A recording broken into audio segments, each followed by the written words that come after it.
Bueno, estamos en Aire de Campo y hoy vamos a tener otro micro realmente muy interesante con el ingeniero Mario Minervino, quien hace muchos años se encarga de poner en palabras lo que es la historia arquitectónica de lo que fue Bahía Blanca en su momento.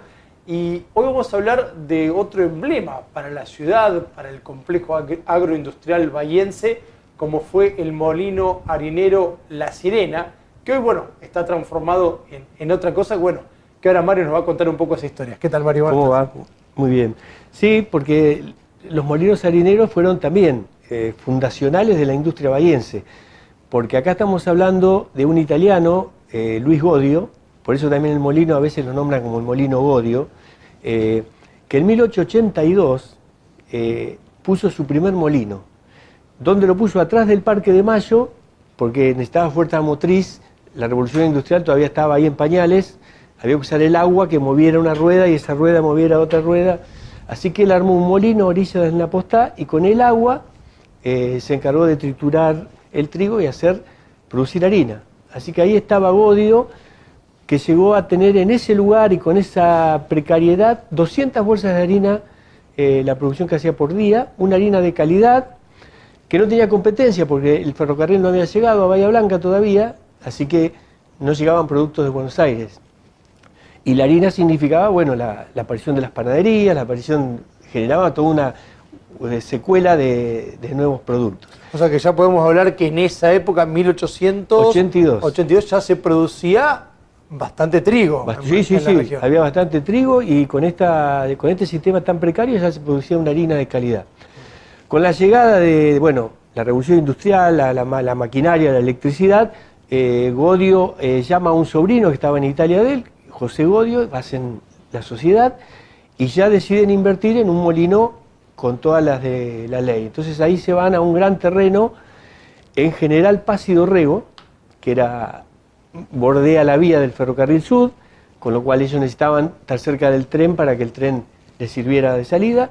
Y ahí construyen y ponen en marcha en 1921 un molino harinero de primera calidad con tecnología hoy diríamos del primer mundo, maquinaria italiana, alemana, suiza, silos de hormigón, depósitos, un molino a todo trapo. Ese era el molino La Sirena de Luis Godio, con desvíos ferroviarios, los trenes entraban directamente al molino y ahí ya había una producción de harina AA para pan de primera calidad, harina B para galleta cordillerana, y así sumaban harina para pan integral.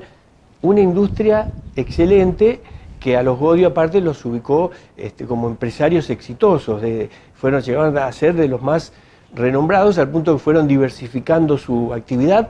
Después abrieron el Hotel Italia, por decirte que ya no existe, pero fueron metiéndose en la compra de tierras, toda una potencia.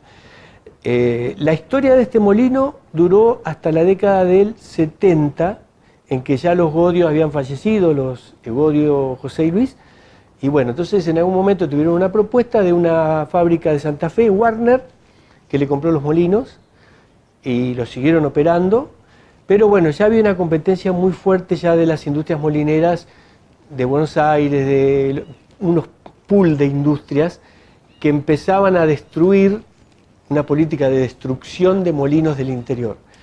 Entonces ahí apareció ese pool que en la década del 80 compró el molino, y así como lo compró, lo cerró, lo desguazó, le sacó toda la maquinaria, tierra arrasada.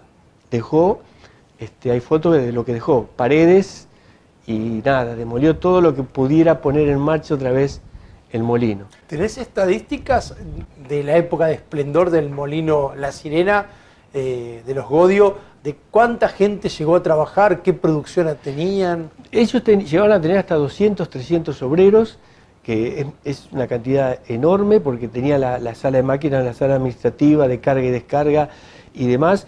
Y la producción, no me animo a decirte, pero llegaron a tener 5.000 bolsas diarias de cada producto, o sea, porque iban incorporando tecnología constantemente. Entonces ya era, y la calidad a la par de las harinas que venían de Buenos Aires o que venían, no tenían problema con eso. Y sería una harina que que obviamente con semejante producción, digamos, nutriría a las panaderías y a la industria harinera o de pastas de toda una amplísima zona. Exactamente, incluso tenían, bueno, en esa época los supermercados fueron apareciendo de a poco, pero ellos tenían una marca propia y tenían su propia harina, y así como el Molino América, que todavía existe, tenía una producción, exportaban también, así que lo que no pudieron resistir, bueno, con el paso del tiempo y la fortaleza de otros molinos, que el molino quedara finalmente desactivado durante casi 30 años, quedó como ruina. Recién hace 5 años un grupo de privados compró el terreno, ahí ya no queda nada, y ahora está en marcha, por suerte para el lugar, un complejo edilicio que se llama Crono, que ya está terminada la esquina de Dorrego y General Paz, 4 pisos, oficinas, gastronómicos, y atrás van a aparecer 2 torres de 24 pisos. Sí. O sea que ese molino, con tanta historia, bueno, si bien ya no hay más nada que dé referencia, bueno, ahora por lo menos hay un disparador urbano de un sector que estaba medio postergado, olvidado, cerca del centro, y que se espera tenga un efecto rápido sobre Parchape, sobre Cerri, y bueno, que esta gente que construye el Crono siempre hace referencia a qué había antes. Así que no me extrañaría que en algún momento, en algún sitio, aparezca alguna referencia histórica, que también siempre es un valor agregado para el lugar. Muchísimas gracias, Mario. Por favor. Ya volvemos con más información agropecuaria en Aire de